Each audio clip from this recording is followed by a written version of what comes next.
and all, and welcome back to another thrilling episode of Off the Dome. I'm your humble interviewer, Jordan Brown, and with me for the very first time is our passionate head of production. Say hi, passionate head of production. Hi, passionate head of production. You don't know I'm passionate. You make assumptions that I'm passionate. You've been at Dropout long enough that if you're not, like, what on earth is happening? You've had too many promotions at Dropout to not be passionate about the work. I'm pretty passionate. I'm very passionate. So yes, you got Kyle. me. Thank you. You're right.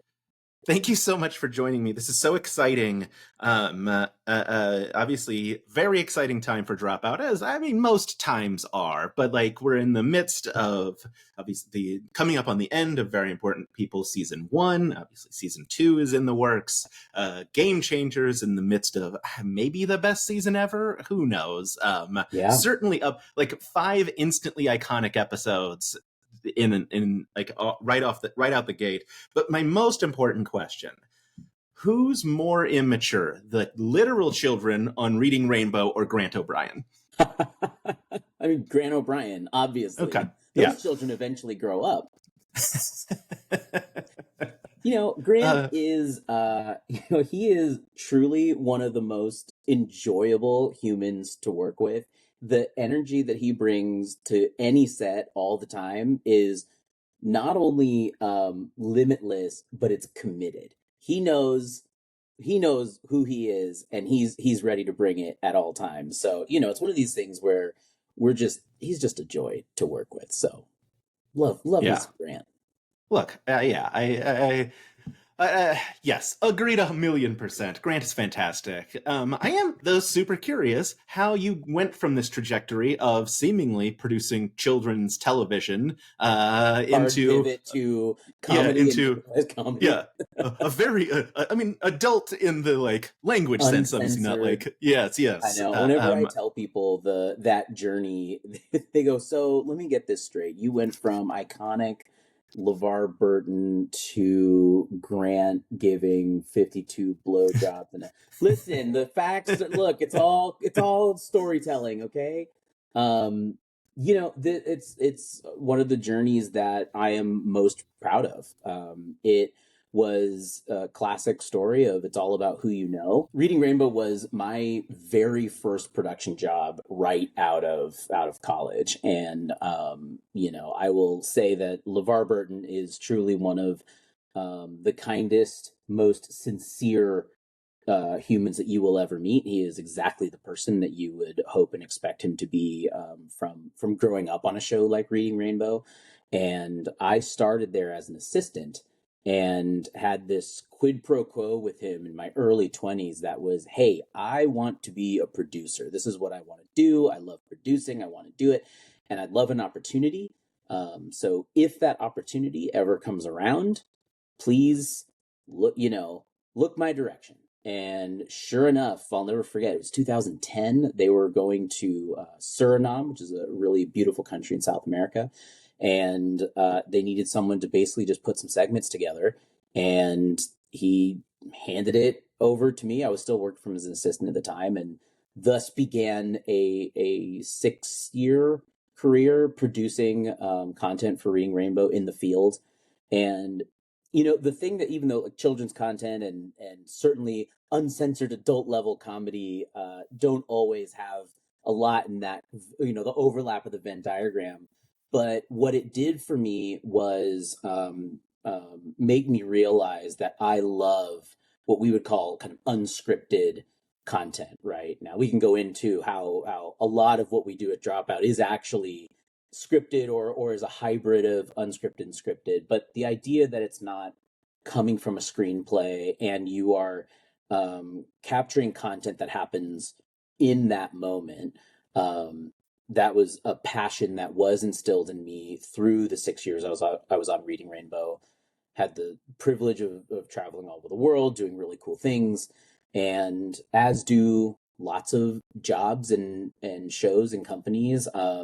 That time kind of ran its course. There were some leadership changes. The company itself was going through some things, and that was really my opportunity to kind of try something else, work on new things. And so I spent a period of time after Reading Rainbow freelance. And what, you know, if you've had the pleasure of being freelance, Jordan, but it I is, have. it's a hustle, it's a grind, right?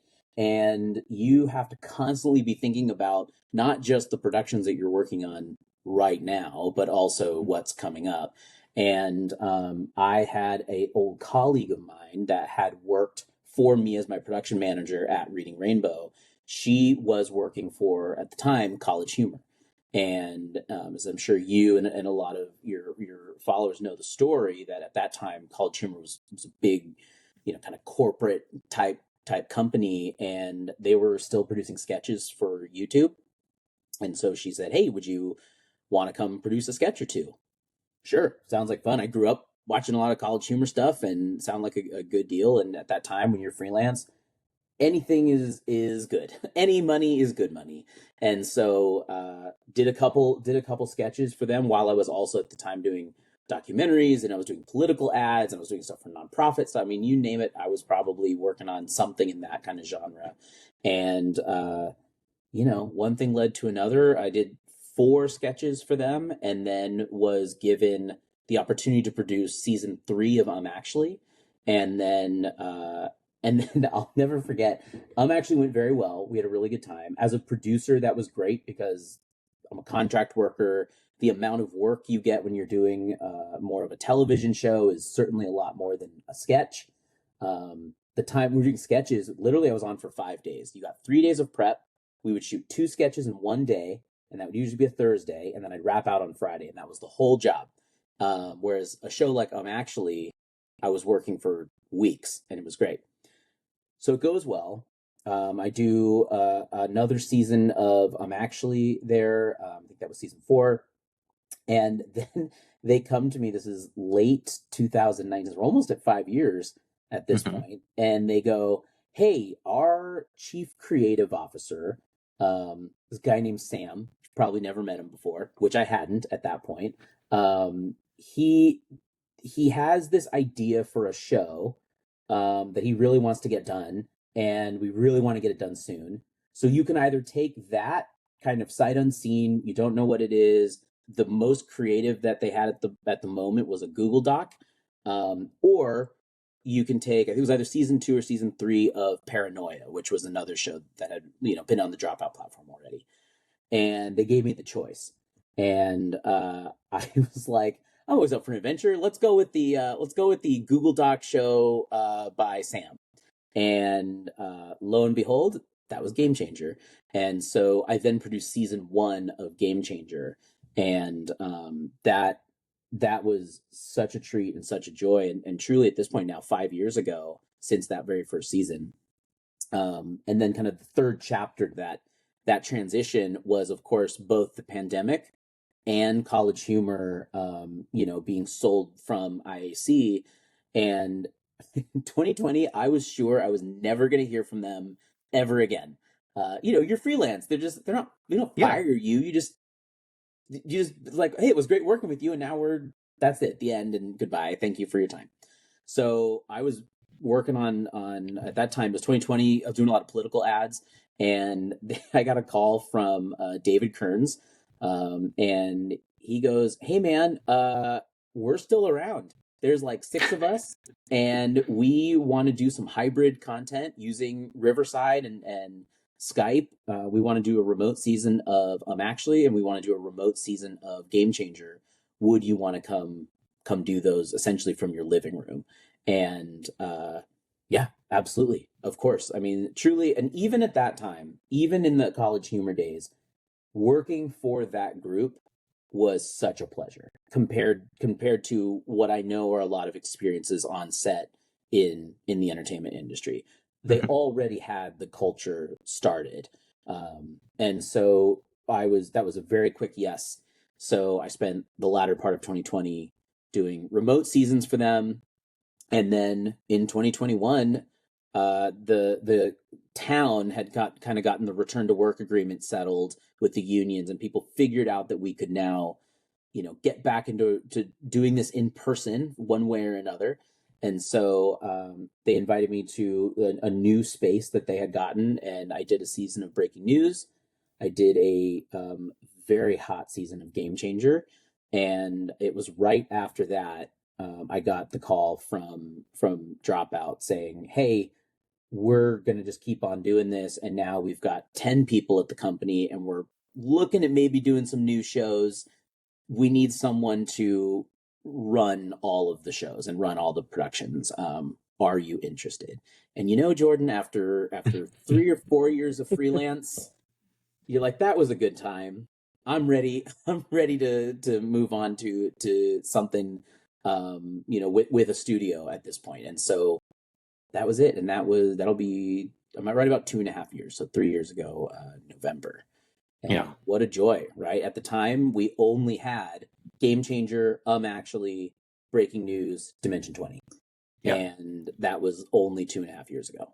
And now I'm about 17 shows if you include what's in development right now. And selling out Madison Square Garden, no big deal. Just like a small difference a few years makes, right? Like just a small difference a few years makes. A 5-year gap of our company has been dismantled to we've sold out Madison Square Garden. Isn't it nuts? Wild trajectory. The messages I've gotten through being like, so wait, let me understand. Did you sell out? Or is this like a pre-sale? I'm like, no, it's sold out in like 2 days, 3 days, right? Clearly not without complication. My goodness. But to see that growth pattern, right, and the number of shows that we've got certainly out on the platform now and what's coming down the pike in production. I have recently in the last year also really kind of taken the reins of a lot of our development pipeline, like how we're transitioning ideas and pitches and internally generated ideas into actual shows that we want to do. And I can tell you that list is getting longer by the week. And what a treat to be in a position where you can go, should we do this or this? Which great idea do we want to do? Rather than feel like you are barely able to get 3 or 4 shows off the ground, right? Yeah. And staff-wise, we're now, I think when we come back from this hiatus, we'll be welcoming on a couple new members, which should take us into the mid to high 20s, which, that's for us, that's a big deal. I think a lot of people are like, Dropout, you're a studio, you're doing really well, you must be huge, there's people everywhere. We're a very small company, right? With a lot of contractors. And boy, are we grateful for all of them, because I think we did an assessment at the end of this last year. We were fortunate enough to be able to do, bonuses, like crew bonuses at the end of the year.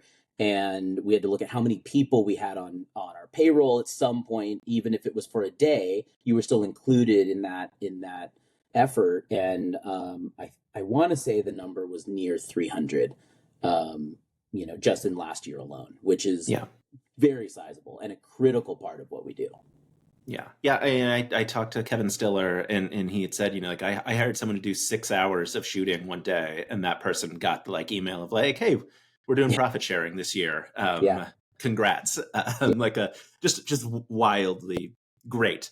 I will also say, fantastic news that LeVar Burton is kind. My wife has a huge crush on LeVar Burton, a thing I didn't know until several years into our marriage. And we were playing like a card game at a friend's birthday party, and it wasn't like a who would you rather kind of thing, but it was just like a who's more attractive kind of game. And I don't remember who it was between, but the zero hesitation of which my wife said LeVar Burton shocked me, and I was like, oh, I didn't know that about you. We learn new things all the time. So she will be good looking dude, and as he ages, he gets better looking. I don't know if you've seen recent. He's got the beard. He's got the. I mean, he's a good looking dude.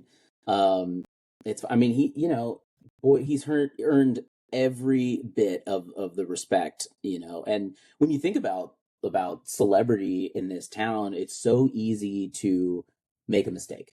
It's so easy to do something wrong, do something flippant, get caught, making a mistake you didn't intend, and all of a sudden you're under fire. But when you look at his track record from Roots to Reading Rainbow to Star Trek, a lot of people don't know he's a director. He's out there directing NCIS. He's one of the during the Star Trek days, he was one of the cast members that had the most number of episodes under his belt.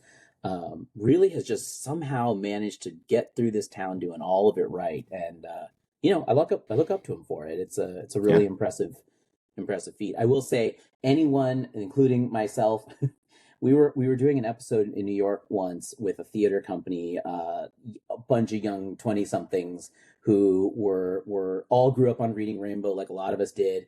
And LeVar had something scripted to say to camera, and I don't remember which swear word he used, but he's a human and swore at a mistake or whatever it was. And the dread and fear and loss of childhood innocence on the face of this theater group was the most real awakening I've ever seen in my whole life. And it's just a reminder that, like, yeah, he's a person too. Hmm.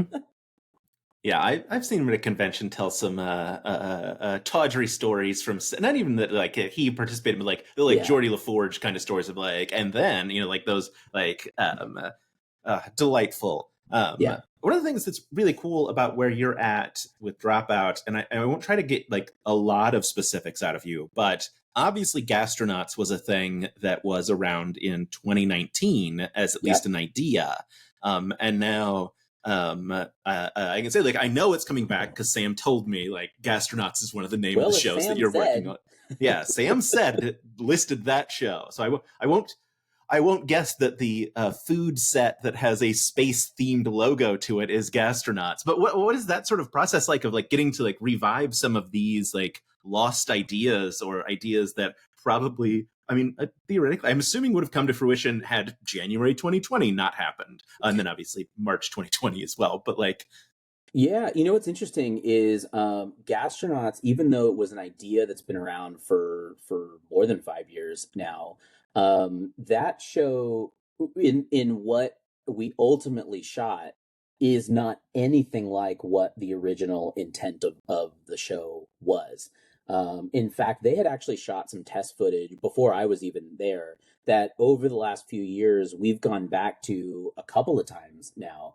Our poor director of technology had to keep bringing this footage out of our servers. We basically bury it and then have to bring it all back and restore all that footage. But we went back a couple of times to look at it. We had some editors work on it about 2 years ago, and try to figure out what we could do with it. And the general consensus was, this is not really what something that we're really excited about doing right now. And it was just a matter of a creative collaboration of some folks, particularly Sam, and we also Paul. I don't know if have you spoken to Paul Robolino yet. I have He's not. We have a tentative plan when Smarty Pants is coming out, since I believe he's showrunner on that. perfect. Yeah, So Paul is one of the most creative minds I've met in my Dropout days. Really a really strong ideas person, and so he was a part of that process, and finally came up with this idea that was not the original plan for Gastronauts. And as we were going through the naming process of the show, it was really interesting because we could have come up with all kinds of new things, because this really was, when you compare the two, a new concept. This was a new show, not what they had done in the past. And but Gastronauts is such a good name. It's just such a good name that we stuck with it. So all to say that that process was something that was just, and I think this is true of a lot of ideas, is that you have an idea and it's not quite right yet. It needs time for growth. It needs new voices. It needs new perspectives. It needs more discussion. Sometimes it needs some test footage. Sometimes it needs a pilot. There is no blueprint for show development. It's all done differently. Sometimes people come to you with a pitch and a deck that is basically ready to shoot, and you're like, that idea is brilliant, let's do it. And other times we'll be in a meeting, and Sam will go, I was at dinner the other night and had this idea, and it's nothing. But then you go, that is a great idea. How do you turn that into a show? Gastronauts was one of these stories that just lingered as an idea for a long time, to the point of having actually shot some footage. I don't want to say anything's unsuccessful, but it just wasn't the right show for us. And then with the right creative discussion, you circle back on it and go, great. And something that we do is in this development pipeline, we have a lot of ideas that we'll discuss and talk about and internally decide that maybe it's not right for us right now, but we don't want to get rid of the idea, right? So we keep it, in like a like a development purgatory where it sits there and it's in front of us, the show concept and titles in front of us, and it forces us every so often to go back and go, hey, remember that idea we had 6 months ago? Is there any merit in discussing now? And sometimes it's no, like we don't need to talk about that right now. Or sometimes it's a practical thing. Sometimes it's that's a good idea, but we could only do that with, a $5 million an episode, budget, which we don't have right now, Jordan. Maybe in a couple of years. But, you go, there's good ideas that maybe don't fit the pragmatic sense. There's good ideas that don't fit your creative direction. Sometimes there's ideas that maybe just aren't good yet, but they have the potential of being there. And I think Gastronauts kind of fell somewhere in that neighborhood. But boy, when we kicked it off, did it go? It's I'm all I'll say about Gastronauts, and I don't know if you talked to Sam before or after we shot, but so far before. Okay. What I will say is there is a feeling that you get when you shoot any show that you're of pride, that you took something that was an idea, you put it together along with dozens and sometimes hundreds of other people. And that happens on every show. Every show has that, and along with exhaustion and stress and anxiety. But those are different. Those are just come with the job. And then every so often, you are sitting back, and as a producer, I have the luxury of being able to sit back a lot because a lot of a production and producing job is in advance. It's a lot of the prep work and building the show. So I have the luxury sometimes of being on set and kind of just kicking back and watching. And every now and then you get a feeling that this show is going to do really well. And I'll tell you what, I had that feeling on Very Important People, as did a couple other folks. And I had that feeling again on Gastronauts. And I'd love to tell you it's on every show, but it's not. And that's kind of a good thing, because I think every now and then you go, this has the potential to be special. And I can't wait to see the first cut of Gastronauts. It's gonna be so good. Yeah, I'm very excited. Yeah, I remember Sam was one of the other people that was like, Very Important People is special. Like we've made something. Like, I remember he picked that one out of like all the giant list of show names in the 5-year anniversary video. And oh boy, do I agree with them. What a show that has turned out to be. It's so good. And when you talk about growth and looking retrospectively, so much of Dropout was built on being a company that is parasocial, that relies on a roster of really incredible talent, but people that our subscribers and fans and followers feel like they know and feel like they become, they understand that, like, their personalities almost through the content. And sometimes when you talk about growth, you have to think about what happens if I'm a subscriber that got referred to Dropout by a friend, but I was not part of the College Humor days, or I don't know the folks from Dimension 20. Do I understand how funny it is when there's an entire episode of Game Changer that Brennan can't win, right? Like, do I understand that fully if I haven't been a part of that parasocial vibe? Very Important People does not require any parasocial element of Dropout. Now, if you have it, if you've been around for a long time, I think as someone who's watched a lot of Dropout content, you are rewarded in that know some of the folks on screen are like, you're in for a treat, which I'll tell you, Brennan's episode. Yeah. Everyone has told me that, like, the Brennan episode might be one of the most incredible pieces of content I've had the pleasure of being a part of and watching ever, and certainly in the Dropout space. But if you're somebody who's followed Dropout, it's no surprise that Brennan shows up and brings the most talent and the most incredible talent, and that's great. But you don't. I think one of the have that in order to enjoy. I think one of the the joys of like very important people is like Zach's episode, we got to see a very different character than what we normally get. So it's Yes. even like it's a parasocial, but a like change of venue. Like, of course he can do that, and I know all the like improvisers who work with him know he can do that. But for us, we see him a lot as like that joke sniper of just like waiting for the right moment and pouncing on it, not the huge over the top personality that was Tommy Shrigley. And it's like, oh, this is even more fun for me because I get to see them sort of like in a different element than what we normally do.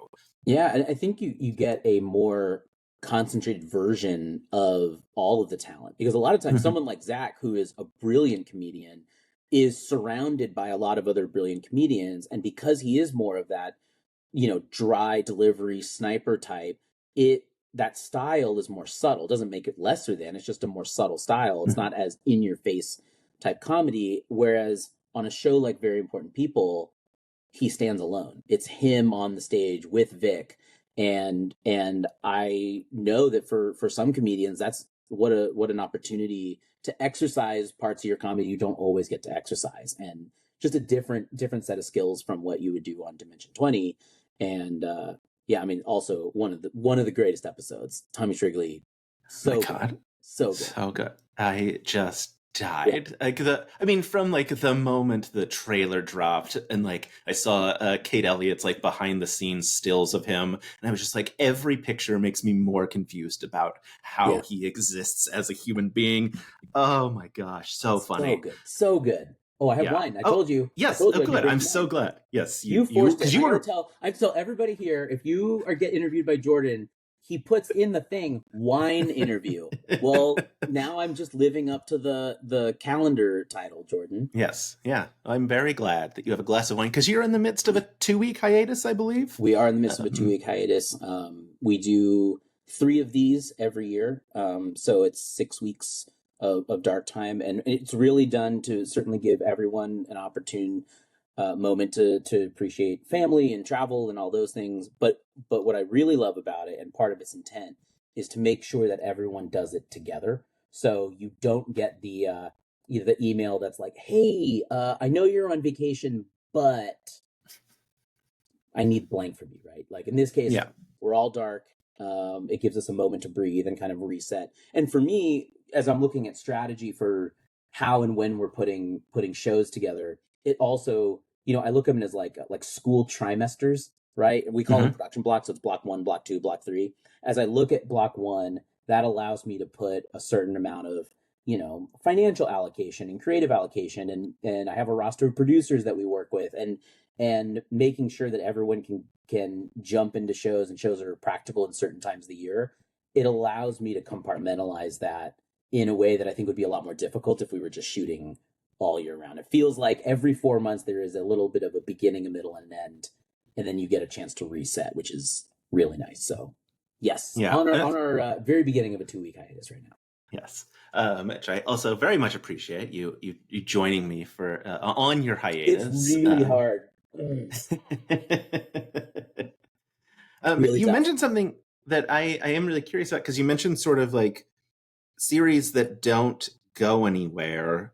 Are there still some things like sitting around in those digital files that you're like, we're going to get to this one day? Is there like a back catalog of stuff that you're really thinking about? Or is a lot of this like coming in new, like, like the Sam, I had an idea at dinner ideas? Yeah, it's all over the place. I would say it's majority new content, and something that we've really started to have the opportunity to explore the last, I would say, even 4 months. It's as recent as that. Is as our number of shows has grown, the number of people that we're working with outside of the like kind of insider Dropout space, the number of shows that are being pitched to us has really gone up. So, when you look at it that way too, certainly there are still a few ideas that are lingering from the old days. And, that Sam knows a lot more about that than I do. Cause, I came at the very tail end of the College Humor days. And then there was that pandemic where I was sure I'd never hear from them, and then jumped right into kind of what was year 1 of Dropout. But every now and then we'll be in a development meeting, and something will pop up from oh, we tried this a handful of years ago, or we did a pilot of this, but it didn't quite take off. Now would be a good time to try something else in that same vein. But I would say 90% of what's on the kind of ideas list, we'll call it, is either newly generated internally or is coming from an outside source, someone that we know is someone that wants to pitch us something. Yeah.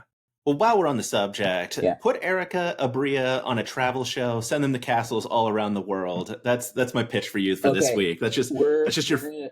And this is back to the Reading Rainbow days. I am desperate to do a travel show, and all I'll say is there are some ideas floating around. Anytime you go outside of the studio and you shoot on location, it adds certain production elements that you have to be mindful of. It adds certain cost elements. But having done Reading Rainbow, I know there's ways to mitigate that. Mm-hmm. But I personally am committed to us doing some kind of a travel show. The tough thing is that there's a lot of travel shows out there. How do you break through and make sure it's not just someone that people like going to, Europe to go explore some restaurant that no one's ever been to? Like, that's been done 100 times over. So like you said, if it's something that's really in the vein of what we do and what the people that we work with do, like Abri and Erica going to see castles, great, something like that. Yeah. And every castle in the world. Every castle. Find a list content, of seasons and seasons worth of shows. Hey, we're building a show right here, man. But I am desperate to do a travel show. It's the most fun. I will insist that I play a role in that production for sure. Right. Yeah. As I assume you're watching all of the very fun like European adventures that D20 is up to right now. Just like, I should have produced their live show. Hey, I'm sure they're having a great time. And they're working, like I'm over here drinking wine with you, Jordan. They're I think they are currently doing the bigger show with Brennan and Izzy as we speak. Like I think that is currently happening. No rest for them. They're really turning it out over there. Yeah. Well, hey, you got to pay for that vacation somehow. Like it was very smart to like. We'll also do some of our improv shows. So like now Brennan and Izzy can go together. It's always so fun. Obviously, whenever a new show like kind of pops up on the Dropout radar, obviously we got the 5-year anniversary video was amazing because we got all of the list of shows that were going to be, and someone had to teach me how to go frame by frame on a YouTube video so that I could so that I could screenshot each one. It's just like, and then of course just like wildly guessing what they were going to be about. I did get one right, which was Dropout Presents, but I think that one was probably everyone guessed correctly. Yeah, there was a question about whether or not we were going to try to go with something more subtle than Dropout Presents, but we decided against it.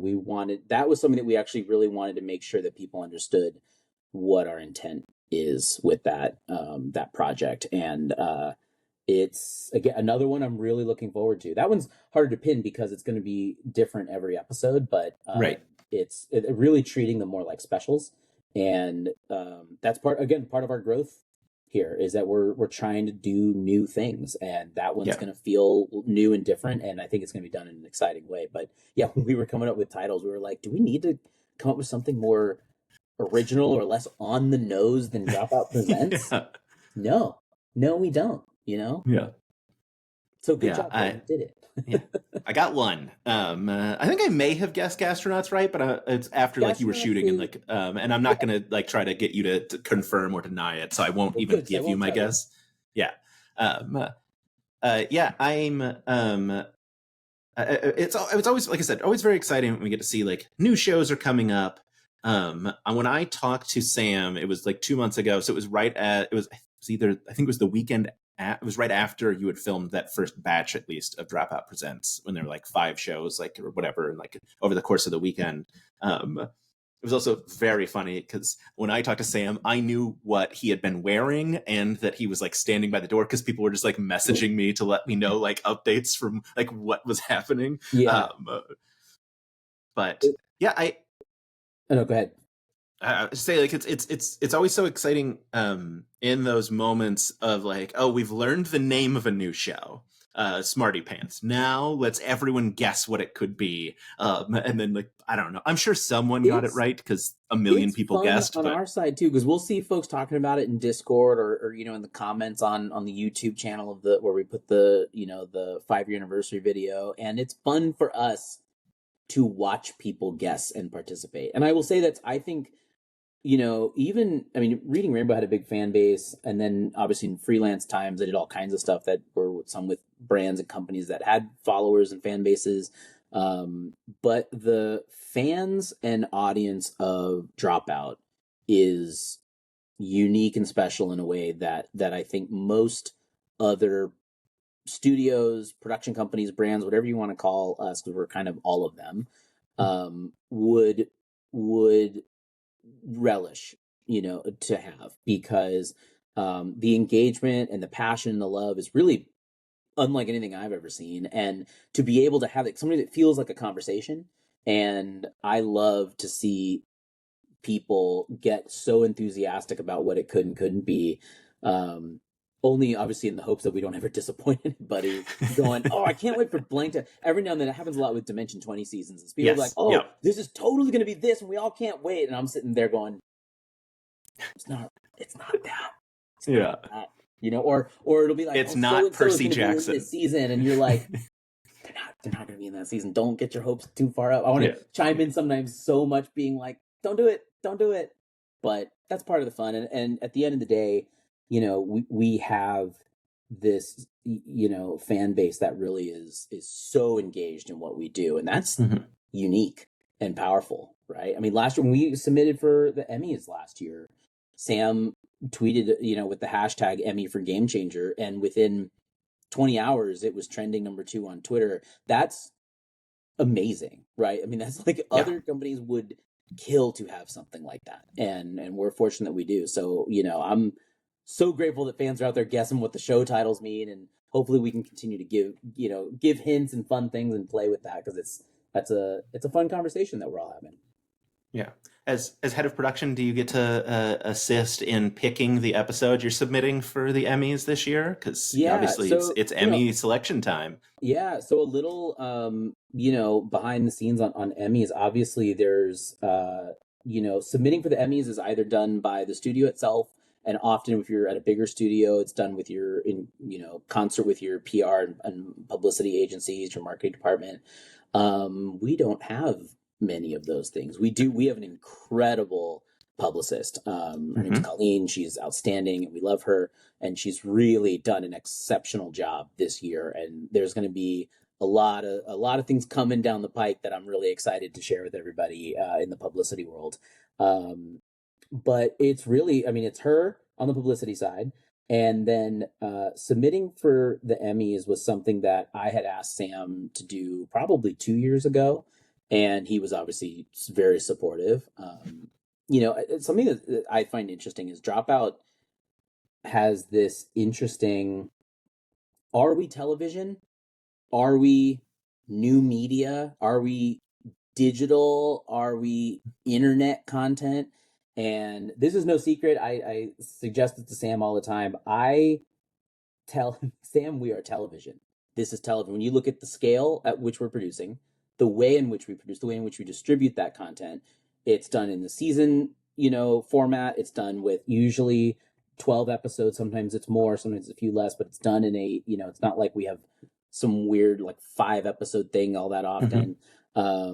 The length of our content is anywhere between 20 and 40 minutes for most of these shows on average, with the exception being, Dimension 20 and Very Important People, slightly lower than that.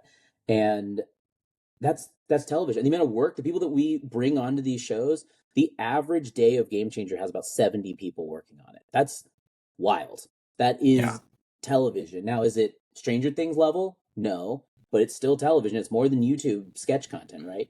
So there's this interesting identity conversation that I think we're all kind of having in the background of certainly when it comes time for things like submitting for Emmys, but also when we're developing new shows and new content. How long do we want these shows to be, and what kinds of content do we want to be? And the really nice thing, and what I would suspect Sam would tell you, is that we actually don't have to fit into any box. Categorically, we don't have to fit into any box because we are our own platform, which really is a privilege. What excites me is that I think that we have a lot of growth opportunity to have the industry that is known as the Hollywood industry, the entertainment industry, look at Dropout as the place to for folks to get great comedy, great improv, great tabletop content, great gameplay, and great feelings all around. It's not just about laugh comedy all the time. Sometimes it's the feel good, the wholesome stuff that does really well on our platform. And true facts about Grant Anthony O'Brien 1 and 2 versus 3. Like there's your divide of like two very funny, one very sapient. And you can have the full gamut. And I want to make sure that we obviously have the incredible fan base, which we already talked about. I want to make sure that the industry knows that we're creating this content and that it's here. And so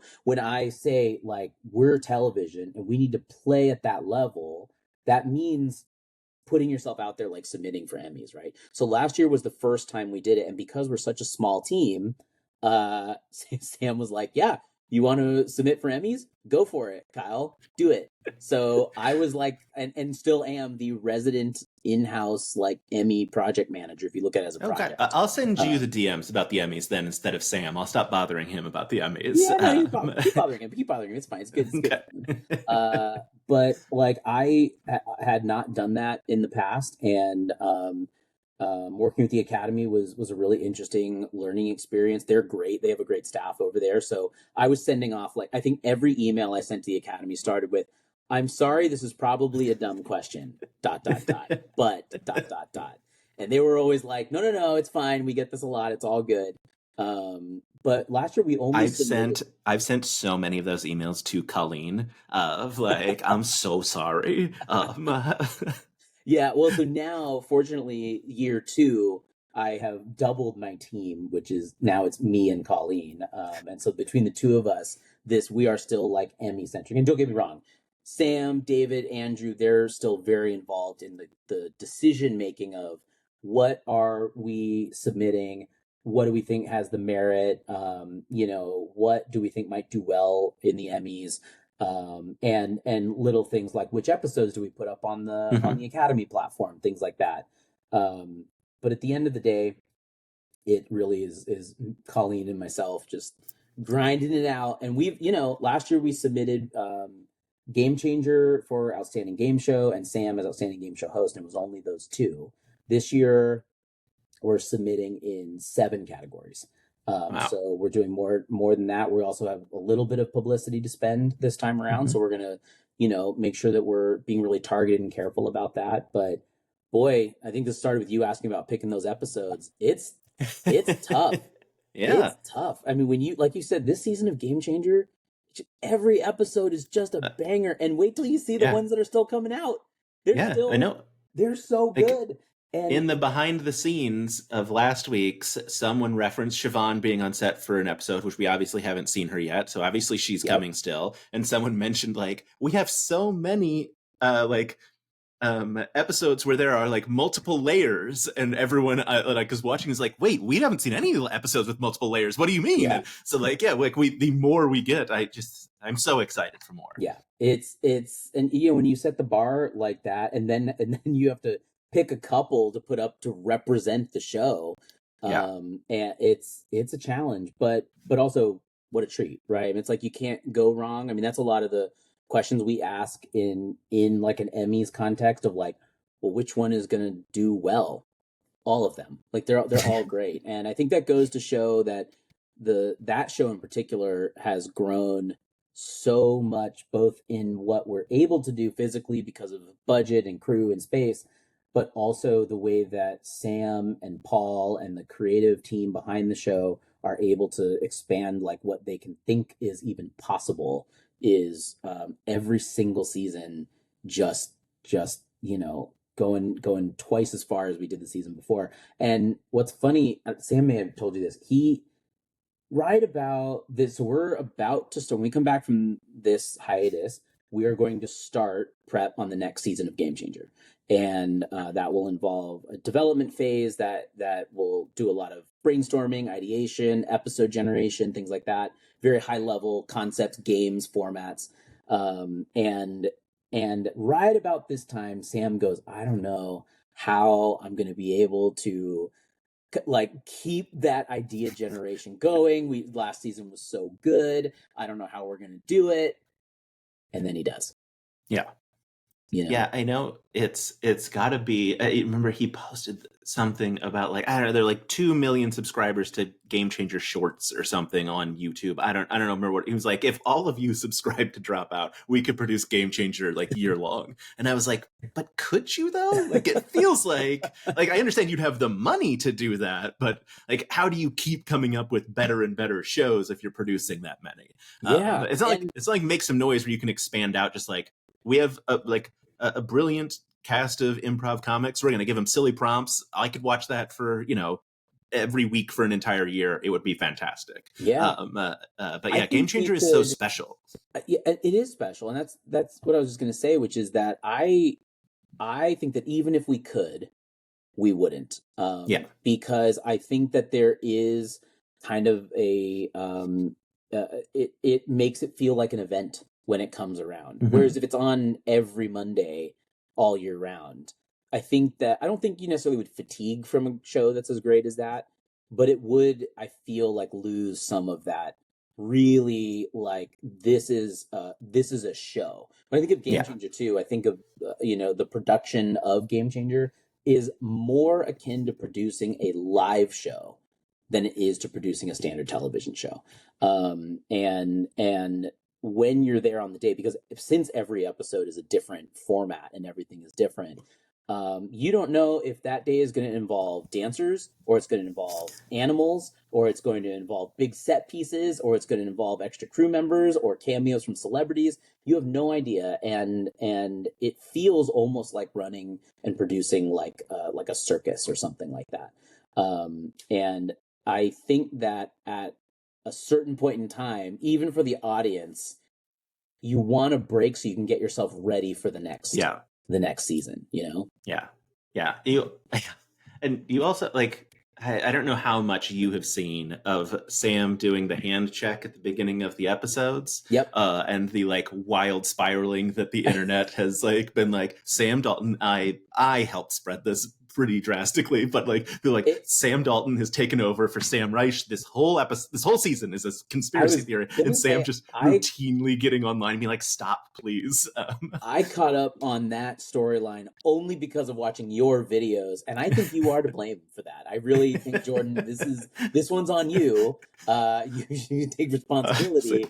That video did. It's not a thing. It's not a thing. Yeah. I'm sorry. It's back to like when you see people like coming up with conspiracies on Discord and things, and you're like, oh, I hope you're not disappointed. I hope you're not like the show's gonna be great, but don't be disappointed because it's not a thing, Yeah, the swear jar's not coming back. Sam Dalton is not in control. Like, I have made follow-up videos where I'm like, hey gang, I don't think it's anything, because like I posted about it and Sam DM'd me to say it's not anything, and people are like, that's just what he would do though, and I'm like, but I don't think he would.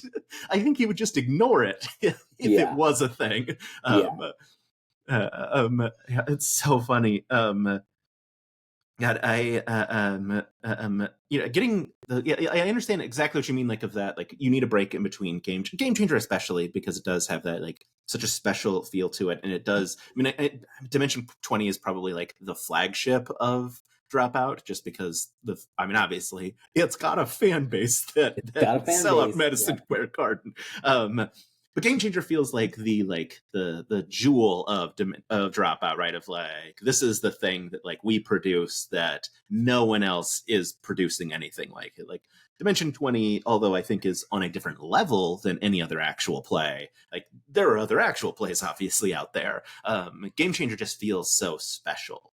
Yeah, I think from that perspective of like, could another studio replicate this idea if they wanted to? And sure, could someone come up with a format where there's a game show where the game changes every show? Sure.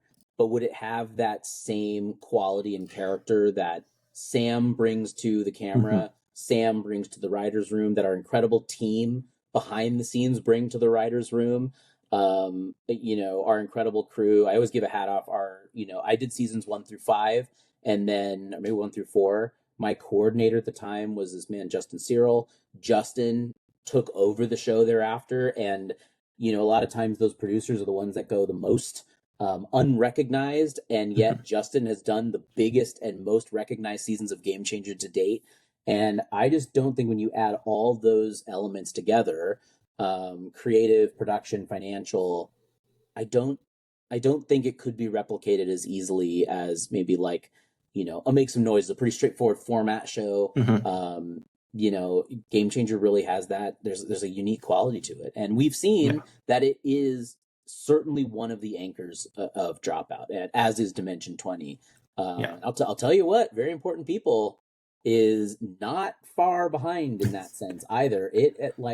The number of high-profile folks that follow that Instagram account. I don't know if you've talked to Andrew Bridgman yet, but he does everything. I have not. He does everything at Dropout. I don't know how he just like he does it all. And but one of the things that he does is keep track of all of our accounts and making sure that like we're always aware when something interesting happens. And it feels like every day there is a new blue check somebody that followed. Paulo Abdul followed the account. Yesterday, 2 days ago. Wild. What? That's crazy. Right.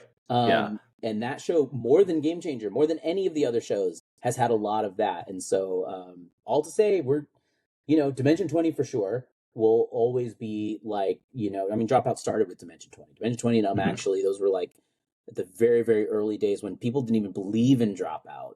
Those were the shows that carried it. And that fan base, was a big part of that equation. And certainly the core cast and now all the new folks that we welcome to the table.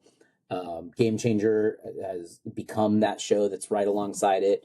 And I think Very Important People is going to be right up there, seasons 2 and 3. We're just starting prep on season 2 right now.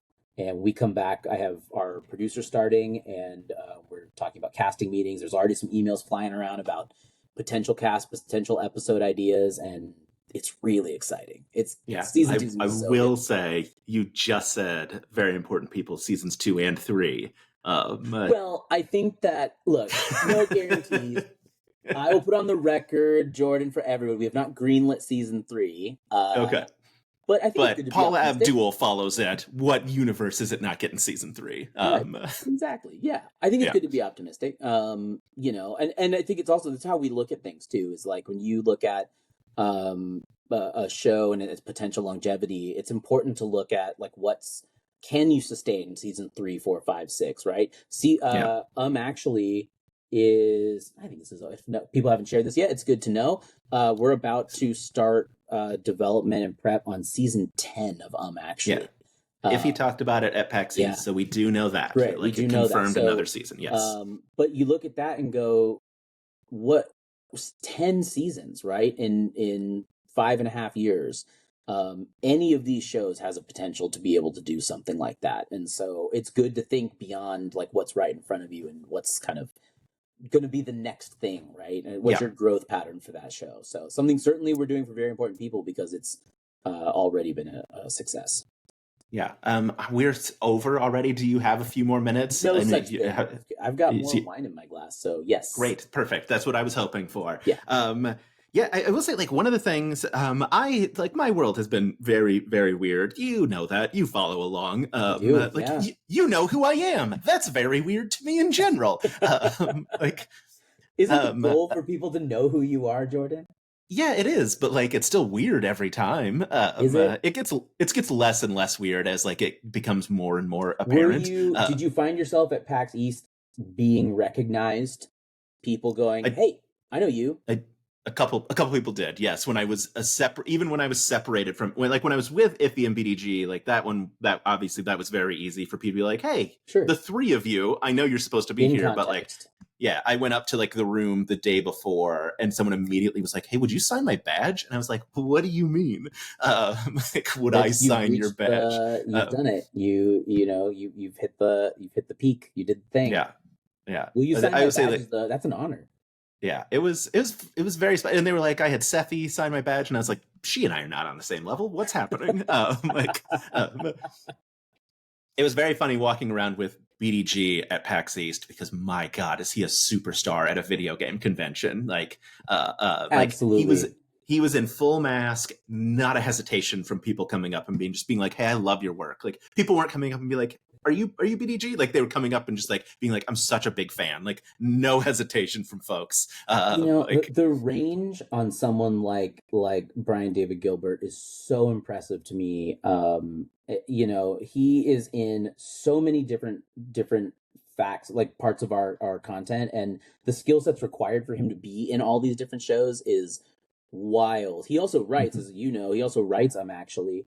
And to be behind the camera in that creative sense, and then be on camera in a creative sense, to be in a host position, to be out there, doing all the fun experiments and things that we do on shows, like he's really, really got it all. And like a lot of the folks we work with, the nicest guy. Just the nicest guy. Yeah, so kind. We did. I've talked to him and Iffy now, obviously, like in an hour long like this, not just like at PAX East. Yeah. Obviously, we talked at PAX East.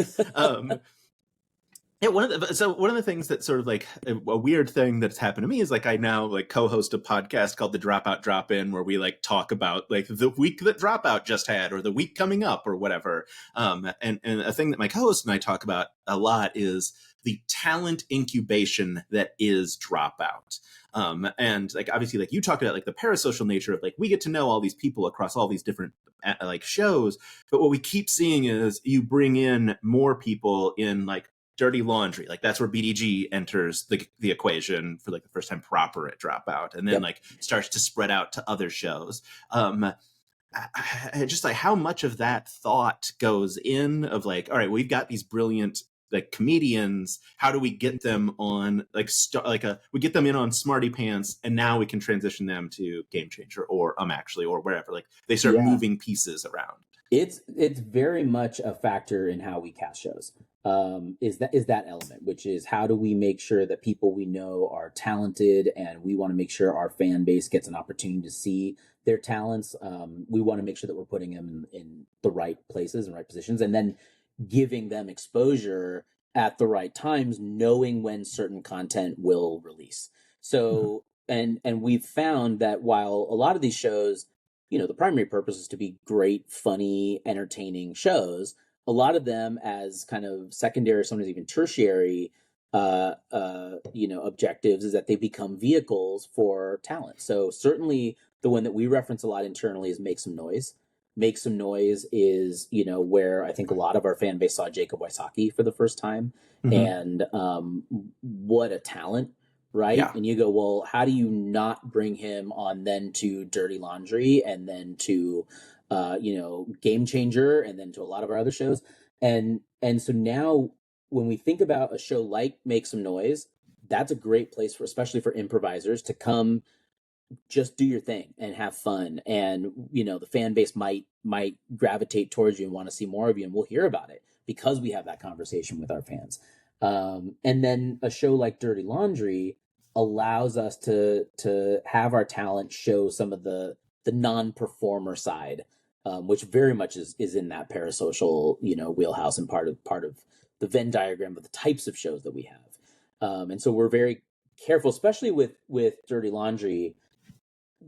That show, even though it has Dirty Laundry and Make Some Noise have the most number of like cast slots, if you look at it that way, how many people can we cast in a season of a show?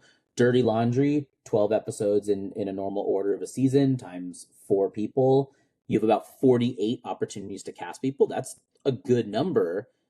And we work with so many people that number gets expired pretty quickly. So a lot of times if we're like going back and forth between maybe 2 or 3 people, what will come up is in conversation, like our weekly casting meeting will be, hey, this person is going to be on an episode that we've already taped of Game Changer that's coming out 4 weeks before this episode of Dirty Laundry comes out, it would be great for our audience to see that episode of Game Changer and then see them on an episode of Dirty Laundry.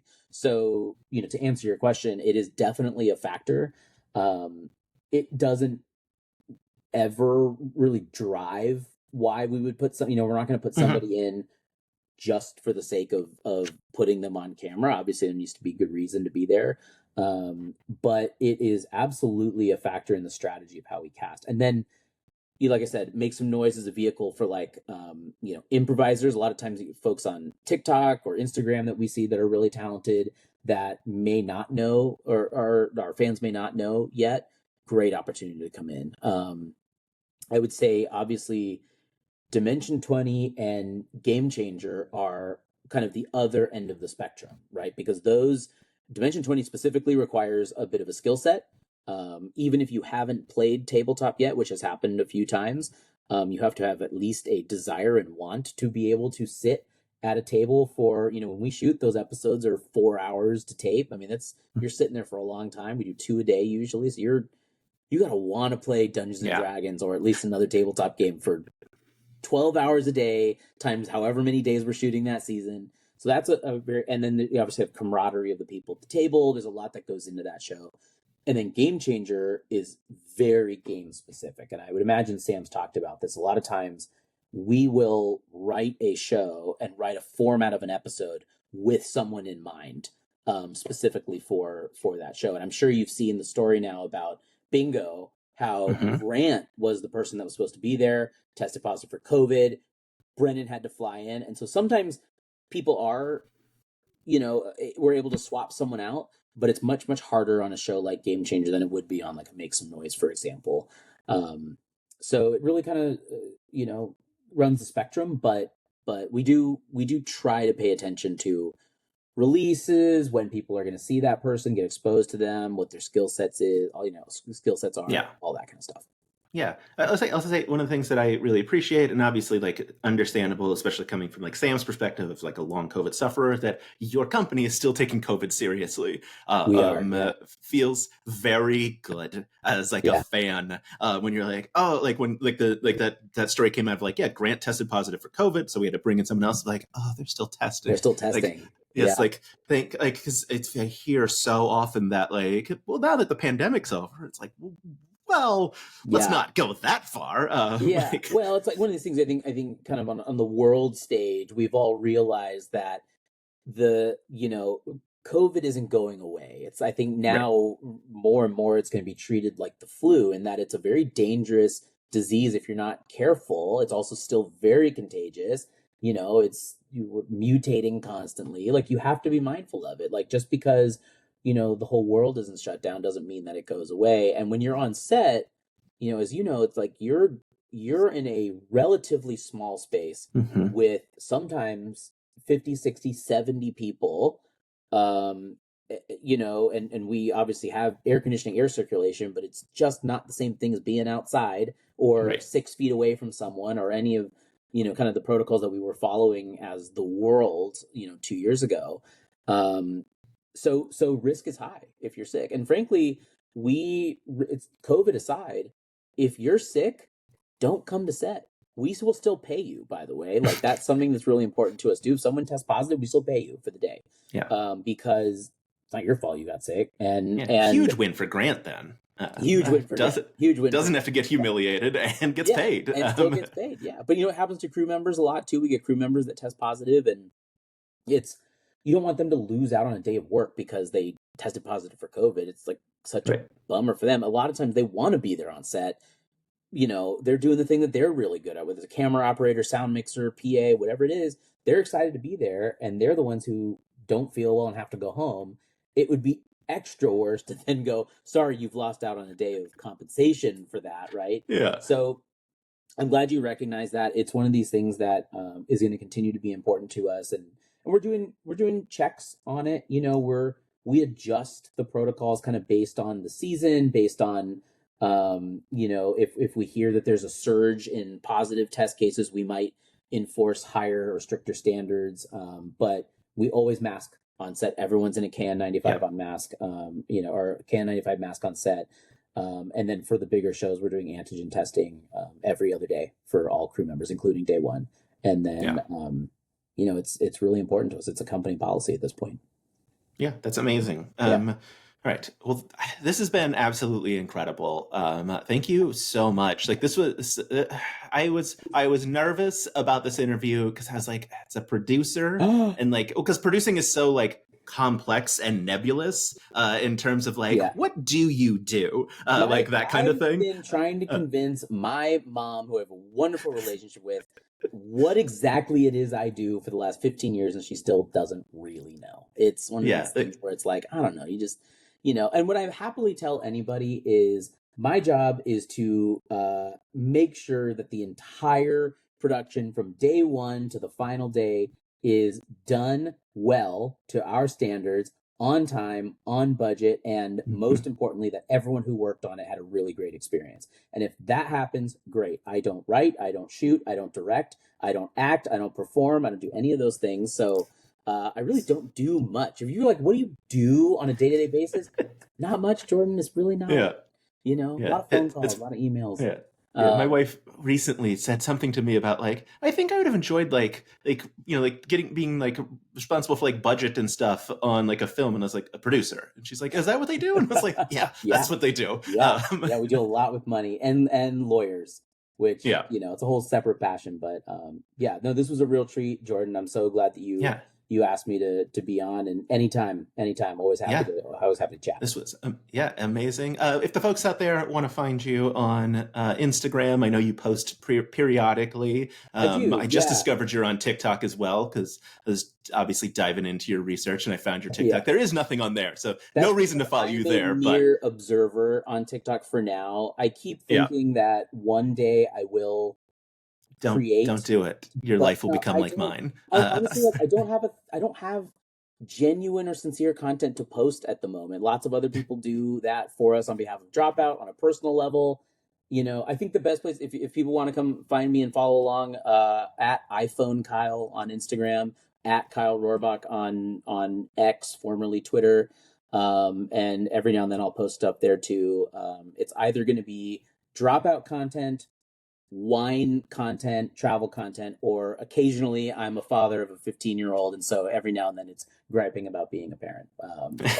Please feel free to engage. I love when people ask questions and chime in and send me DMs. I'm always happy to chat. So yeah, you posted. I mean, you were the first person I saw that posted the picture of like the culinary studio, and you went through the process of blacking out the logo, which some other folks who posted pictures sure didn't. Going, oh, come on, like let's do it. But when you're the wife of the CEO, you probably don't get in trouble for that kind of thing. Just saying. Anyway, Kyle, this has been fantastic. I'm sorry. I said I have no comment at this time. It's all good. Yeah. All right. This has been such a delight. Thank you so much. I don't know how to end interviews, so I'm just going to hit stop recording. That seems like the right